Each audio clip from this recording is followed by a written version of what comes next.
So if 50% of the people buying records don't own a turntable, and it turns out that 1 in every 15 records sold in the US last year was by Taylor Swift, does that mean that the vinyl revival as it is has become really more about merchandise and celebrity and less about the enthusiasm for a format that gives a greater experience of your music? I'm going to look at some data today to find out whether perhaps, maybe, we're starting to see a bit of a plateau in terms of the growth of the vinyl revival. Let's get straight into it.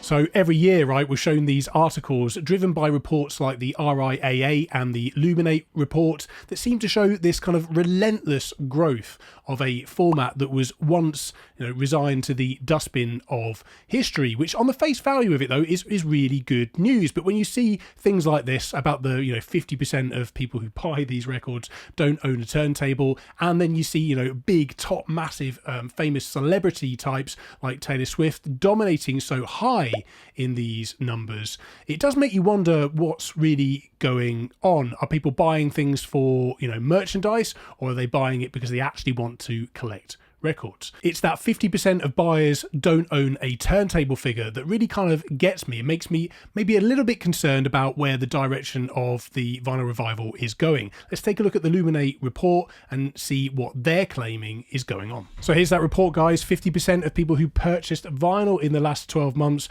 own a record player, compared to 15% among the music listeners overall. So 15% of people actually own a record player, but 50% of people who buy records don't own a record player. Crazy. So superfans are also 3 times more likely to have bought vinyl in the last year, and 31% of Gen Z wishes that artists provide more merch options so that they can show their support. So there's definitely a suggestion here that there's an element of buying records for memorabilia, for merchandise going on here. The question is, how many of those people actually aspire to own a record player and start a record collection further down the line? Or perhaps it takes them some time before they go, hey, I've got a few records now, maybe I should get a turntable and see what this is all about. So here's a graph that I've put together based on RIAA and Luminate reports in terms of the sales growth of vinyl records since the beginning of the vinyl revival, which arguably is around about 2007 when sales start to climb. So you have this steady climb from 2007 all the way up to about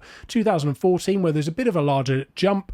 And interestingly, that was the year that Jack White's Lazaretto was released, which was a big hyped record with lots of gimmicks all over it. Whether or not that has something to do with that leap, I don't know, but we've still got this very steady climb again up to 2020, which for obvious reasons, everyone was at home and there was a big jump in vinyl record sales there. Then there was also an even more impressive jump in 2021, which I think surprised people even further. And then things start to kind of level out a little bit. The reports that came out last year from the Luminate report and the RIAA reports triggered articles from the likes of Billboard magazine that said that sales are still growing, but the platform is starting to level out a little bit. Just interrupting this video very briefly to say thank you ever so much for watching. Please do consider giving this video a thumbs up whilst you're here, and check the description of the video where you can support this channel further at no extra cost to you, where you can get money off tons of vinyl gear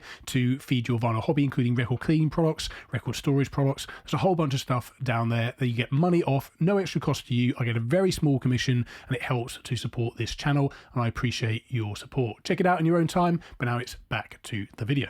But what about those 2023 figures? There's a significant jump there, right? Units sold in 2023 hit over 49 million, with over 3 million of those alone being a Taylor Swift record.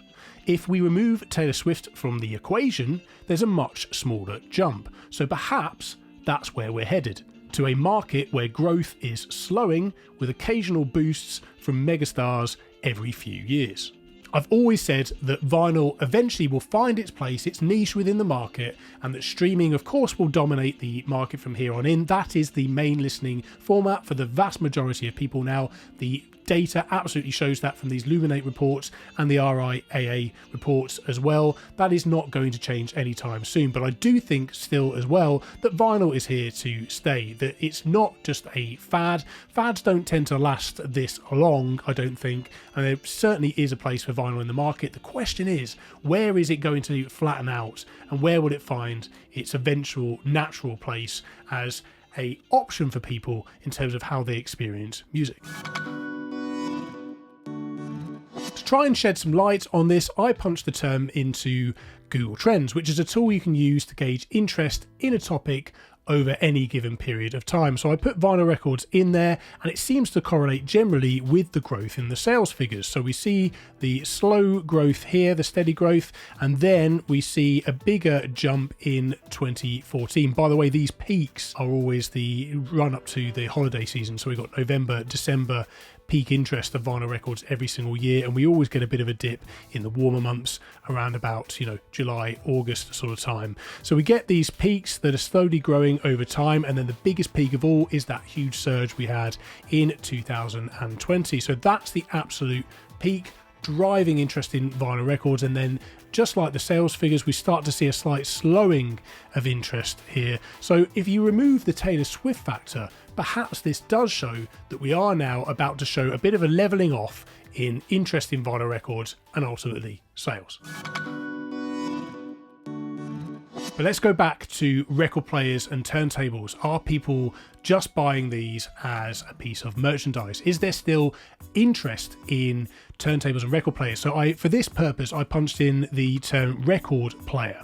And I'm encouraged by this because this is 2019 here, where there's a peak. There's 2020 here, where there's not the largest peak actually. Interesting. I'm very encouraged by this. The peak actually is this year, this holiday season just gone. So although there appears to be a slight leveling out perhaps of interest in vinyl records, people are still showing interest in buying record players. And I used record player because beginners tend to use that term. This is some interesting stuff to observe. It's by no means conclusive, but it's definitely some food for thought, and perhaps offers quite a lot of encouragement to those of us who love this format. So overall, guys, I think this is actually really very promising. We're seeing that vinyl record sales are holding their own. They're perhaps leveling out a little bit, but they're not going back to those pre-2020 levels from what I can see from the data here. And I'm also really encouraged to see the growth of interest in